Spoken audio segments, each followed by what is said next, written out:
tapi untuk keluarga kita. Amin.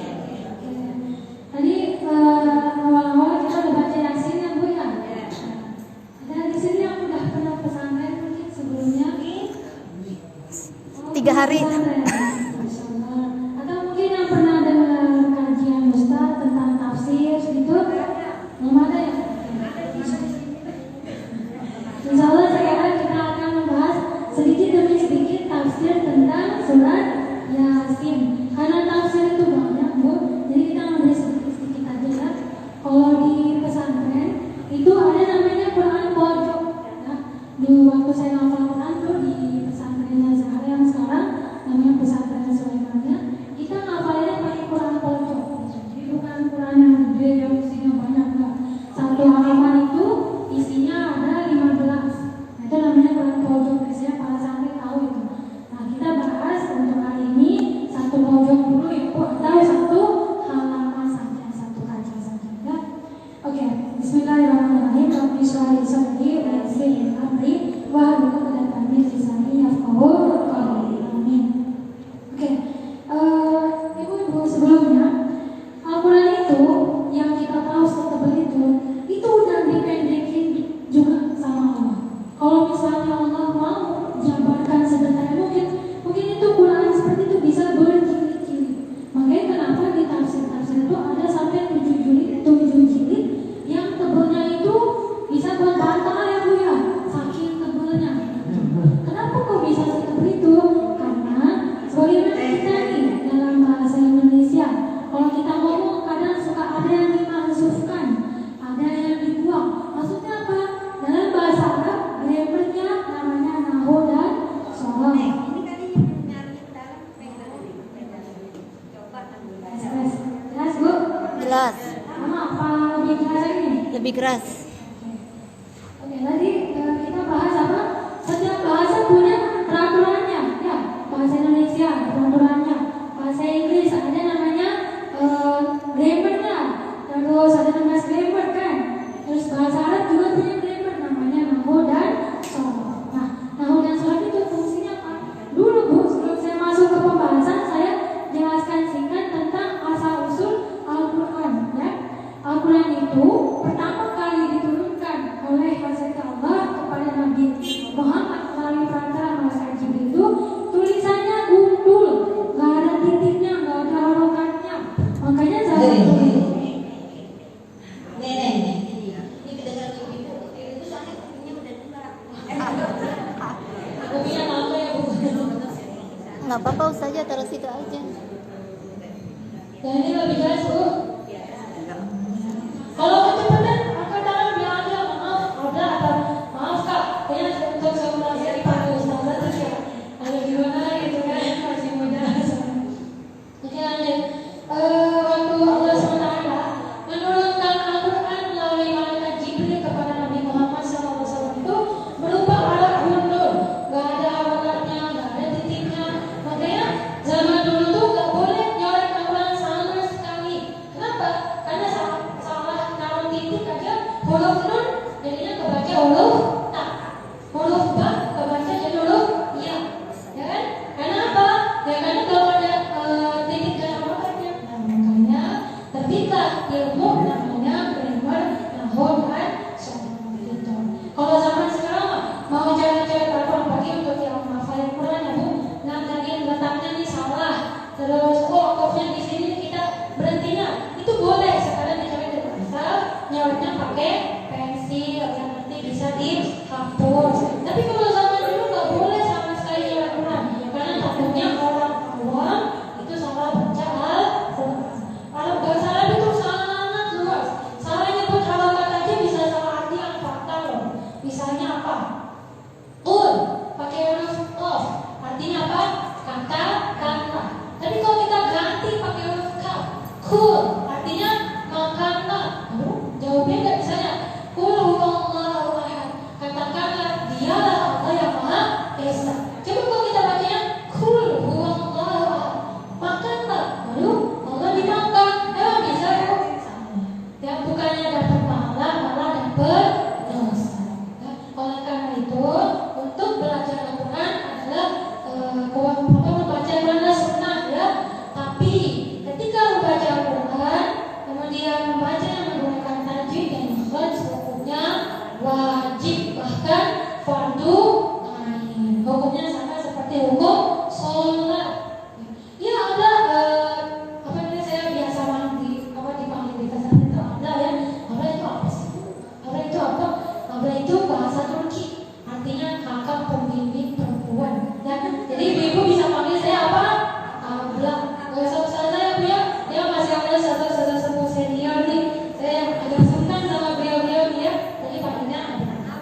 masyarakat yang lain sudah gugur. Misalnya nih ibu-ibu nih ngaji ke komplek Kampung Baru ya Bu ya, Kampung Baru itu udah belajar tajwid, belajar tafsir, berarti ibu-ibu yang lain sudah gugur kewajiban untuk mempelajarinya. Tapi ibu-ibu yang lain kalau ngaji harus pakai tajwid.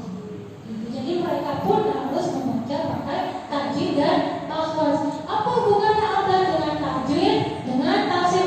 Sangat erat hubungannya. Kenapa? Ketika kita membaca Al-Quran, kita bisa paham artinya, itu bisa menambah rasa cinta kita terhadap Al-Quran. Ya, salah satu ulama mengatakan Al-Quran itu kalau kita baca menggunakan mata, maka kita melihat ilmu. Misalnya apa? Yang mungkin tidak pernah baca Nahwu Sorof, di situ ada Yasin wal Qur'ani. Kok dia katakannya kasro ya? Kenapa enggak Qur'an? Kenapa enggak Fathah? Kenapa enggak bacanya wal Qur'an? Pernah enggak kita bikin kayak gitu? Pernah enggak? Pernah ya? Kok bunyinya kayak gini? Ada juga bacaan lagi yang kayak gini. Wadduha, kita kan bacanya wadduha. Tapi ada satu riwayat yang bacanya wadduha. Pernah dengar enggak, Bu? Wadduha walaili idza saja. Aku pakainya kan dalam huruf hijaiyah enggak ada huruf Nah, itu ada ilmu. Nah, sama seperti bahasa Indonesia, yang punya aksen orang Sunda, aksen orang Jawa. Orang Sunda biasanya apa? Bilang F jadinya pak. Misalnya apa? Mustafa jadinya Mustafa. Orang Jawa bilang Ain jadinya nga. Misalnya alaihim waladhalin amin atau ngamin. Nah, ini sebagaimana orang Indonesia punya aksen, orang Arab pun juga punya aksen. Karena yang bilang wadduha itu kalau kata kita kan orang Sundanya Arab, Bu. Gitu. Jadi aksennya berbeda. Salah nggak ada? Enggak. Karena itu sudah ada ilmu. Ya, bahkan kalau kita belajar di imam-imam besar tuh baca Quran ada 7 bacaan. Ada namanya qiraat sab'ah, 7 bacaan. Ada yang namanya qiraat asyarah atau 10 bacaan. Ya. Terus apa sih namanya? Kembali lagi ke ilmu tafsir tadi. Oke, kenapa Al-Quran itu ibaratnya garis besar hukumnya? Kalau kita mau jabarin lagi, maka bisa sampai berjilid-jilid. Karena pembahasannya panjang, kita akan membahas hanya sampai 1 kaca atau 12 ayat saja. 12 ayat sampai mana tuh, Bu? Sampai wa kullu syai'in ahsaynahu fi imanin mubin. Ini udah pada hafal semuanya surat Yasin ya? Beruntung, Bu, kalau udah bisa hafal surat Yasin. Kenapa? Karena orang yang menghafal surat Yasin insya Allah akan dijaga oleh Allah Subhanahu wa Ta'ala. Nanti kita juga akan bahas dalam tafsirnya beberapa pangkalan surat Yasin. Mungkin Ibu udah tahu ya, cuman kita ulang aja lah ya. Oke, Bismillahirrahmanirrahim. Sebelum saya bahas, saya mau nunjukin dulu kitabnya. Nih, kitab yang saya pelajari waktu di Turki, kitab tafsir khusus Yasin. Bayangin, Bu, Yasin yang cuma 83 ayat, yang panjang tafsirnya segini. Gimana yang tafsir surat Baqarah ya, Bu ya? Bisa-bisa 63 tahun menurut kita nggak cukup untuk mempelajari. Dengan rahmat Allah, dengan petunjuk Allah, kita bisa mempelajari itu dalam waktu yang singkat. Bahkan guru kita, guru besar kita namanya Syekh Sulaiman bin Abdurrahman. Beliau itu dengan karomahnya bisa mengajarkan murid-muridnya hanya dengan 3 hari. Bayangin, kita kasih tafsir setelah ini 3 hari ya dengan karomahnya. Caranya gimana? Ngejelasin satu per ayat? Enggak, dari hati ke hati. Gimana? Dulu saya diceritain sama guru saya gini. Dia buka kebek bukunya. Ngerti nggak? Ngerti nggak? Ngerti. Padahal kan dibilang nggak dijelasin apa. Coba udah selesai sampai akhir. Terus ada Syekh Sulaiman ini coba jelasin. Belum jelasin. Padahal umurnya masih 14 tahun dan udah ngisi pengajian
Makanya kita udah ratusan tahun digali kuburannya, ternyata jasad itu masih seger, Bu.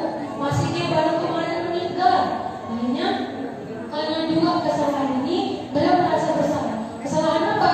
Yang pertama kesalahan karena tidak mempercayai 100% hadis. Hadis betul atau betul, Bu? Betul, sahih. Ya, benar-benar ada hadis yang mengatakan orang yang mempelajari Al-Quran. Saya pun lagi ngajar ini. Maka insya Allah kalau kita bisa melakukannya, jasadnya tidak akan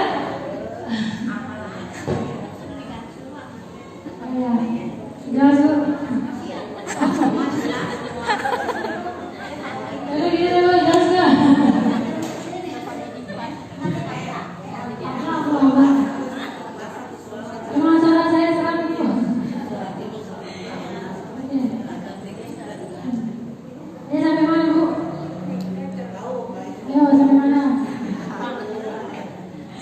Sampai mana tuh?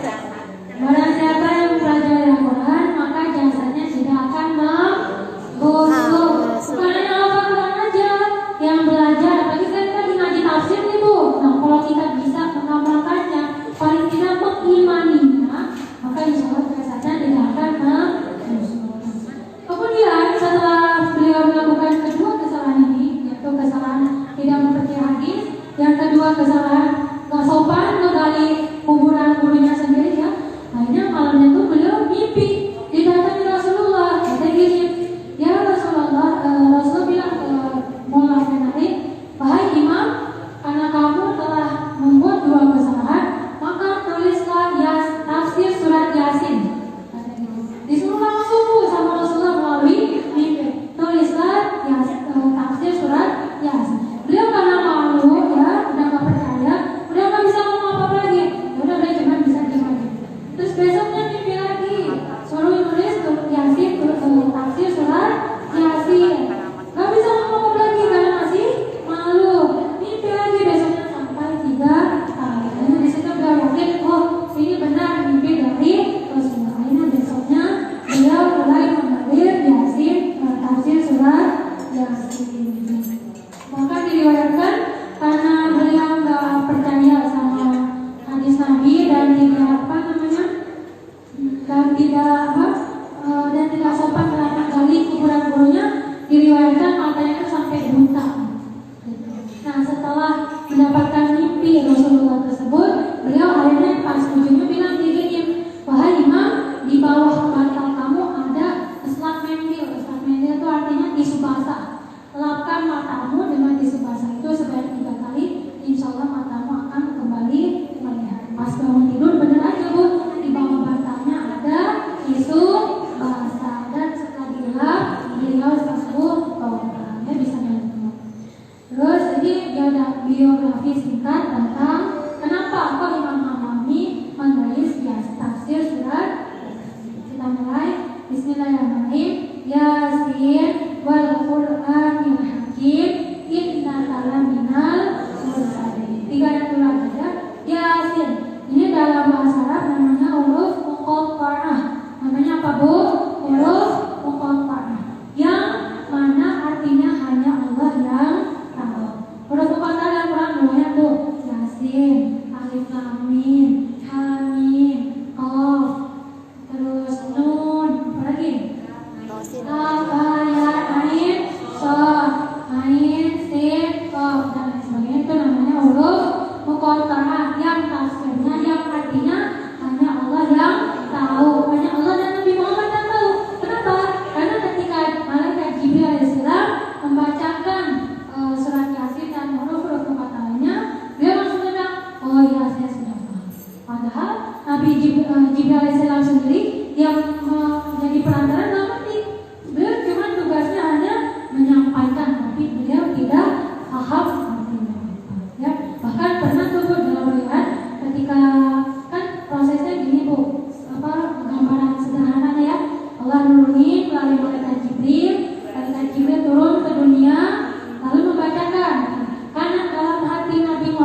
sakit. Bacain aja di Al-Quran. Setiap mobil yang tadi saya sebutin dibacain Bismillahirrahmanirrahim. Apa Bu? Bismillahirrahmanirrahim. Bismillahi dengan menyebut nama Allah. Syafi yang maha menyembuhkan. Dialah Allah. Maka insya Allah kita tiup memohon Pak ampun dulu ya Bu ya. Barangkali sakit kita karena dosa yang harus dikuburin sama Allah. Minta ampun, bersyukur masih bisa hidup Bu meskipun sakit ya. Yang kedua baru minta kesembuhan. Insya Allah akan cepat sembuh. Ya, itu ijazah dari saya dari guru. Tadi apa Bu? Yasin ada 7 mobil. Terus kalau kita sakit ditiupkan ke dalam air. Yang pertama mohon apa dulu Bu? Mohon ampun. Kemudian apa? Bersyukur. Karena habis itu minta kesembuhan. Banyak sekali manfaatnya Bu. Bukan hanya untuk orang sakit aja, bahkan orang yang sakit jiwa pun, yang misalnya hatinya gundah gulana, kok saya bawaannya sedih aja ya, apa PMS ya, nggak PMS lagi ya. Terus habis itu nggak ada apa-apa, tapi kok bawaannya sedih aja, galau terus. Bisa tuh Bu, dibacain, apalagi dibacanya habis subuh dan habis maghrib, insya Allah hilang gundah gulana. Atau misalnya kita kangen nih lah sama anak kita yang di pondok, kok tiba-tiba kepikiran, atau anak kita yang dirantau, bisa Bu dibacain ya. Caranya gimana? Sebelum baca Yasin, baca Fatihah dulu, 1 Fatihah, 3 Ikhlas, niatkan untuk Rasulullah Bu ya. Niatkan untuk Rasulullah, kita pakai wasilah ya. Sebagaimana Nabi Adam, beliau diterima tobatnya karena memakai perantara Nabi Muhammad. Kirimkan ke Nabi Muhammad SAW. Habis itu baca Yasin deh setiap mobil, kita tiupkan aja sambil nyebut nama anak kita atau siapapun yang kita pilihkan, suami, anak, kerabat, atau siapapun itu, insya Allah pahalanya nyampe. Tapi kan ada dia belum meninggal, mesti harus meninggal dulu baru disampaikan gitu ya. Jadi surat Yasin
ceritain sama guru saya. Sama Bu, ya bukan ibu-ibu doang. Para sahabat pun kalau Rasulullah lagi jelasin, ngantuk Bu, ngantuk. Ditanya, waktu itu Sayyidina Abu Bakar nanya ke Rasulullah. Waktu itu Rasulullah habis sholat kan biasa gitu ya Bu. Rasulullah habis sholat, terus menghadap para sahabatnya masih tausiah gitu kan. Waktu itu pembahasannya tentang surga dan neraka. Terus pas lagi Rasulullah membahas tentang surga, kata Sayyidina Abu Bakar, aku merasa seolah ada di surga, kata gitu. Terus pas lagi Rasulullah membahas tentang neraka, aku merasa takut seakan-akan benar-benar ada di neraka. Pas sudah selesai pengajian, biasa aja. Pernah nggak kayak gitu Bu? Pas lagi pengajian, pokoknya abis ini saya mau baca Yasin 7 kali. Pas sampai rumah, boro-boro 7 kali. Buka Quran juga enggak ya Bu ya? Kenapa kok kayak gitu Bu? Terus ada lagi nih sahabatnya yang nanya, iya ya Rasulullah, kok pas kalau sedang membahas, aku tuh ngantuk gitu. Tapi pas sudah selesai pengajian, aku biasa aja. Apa jangan-jangan setan lagi mengganggu gitu? Itu sahabat malu loh Bu Rasulullah. Di situ Rasulullah ngapain? Marah kan ke sahabatnya? Enggak. Itulah sempurnanya anak Nabi ya Bu ya. Rasulullah senyum, terus bilang apa? Tahukah kalian wahai sahabatku, ketika dalam majelis ilmu khususnya, para malaikat turut serta mendengarkan pengajian ini dan menggandeng tangan kita, tangan kalian semua digandeng. Makanya ketika lagi membahas tentang surga, seakan-akan kita lagi di surga. Ibaratnya ruh kita ini Bu dibawa ke surga. Jadi kayak seakan-akan kita merasakan. Nah ketika berada di neraka, kita merasa takut, deg-degan, sedih kan, ingat dosa. Itu kenapa? Karena roh kita dibawa ke neraka. Udah pulang, udah rohnya balik lagi, udah nggak ngerasain lagi. Terus kenapa ngantuk? Karena dalam pengajian itu mengalir, berhembus angin surga. Angin surga itu menyejukkan. Makanya di pengajian itu seringan. Saya juga gitu kok Bu, kalau lagi pengajian ngantuk. Tapi apa saya ingatnya? Saya lagi di surga nih, gak boleh melewatkan kesempatan lagi di surga. Saya juga sering bilang ke anak-anak dulu waktu masih di pesantren, mereka juga Bu bahkan banyak pondok ya Bu ya, ngajinya sambil nuntutan gitu, sambil nuntutan karena pengajian selesai mereka masih lanjut tidur gitu. Tapi nggak saya marahin, kenapa?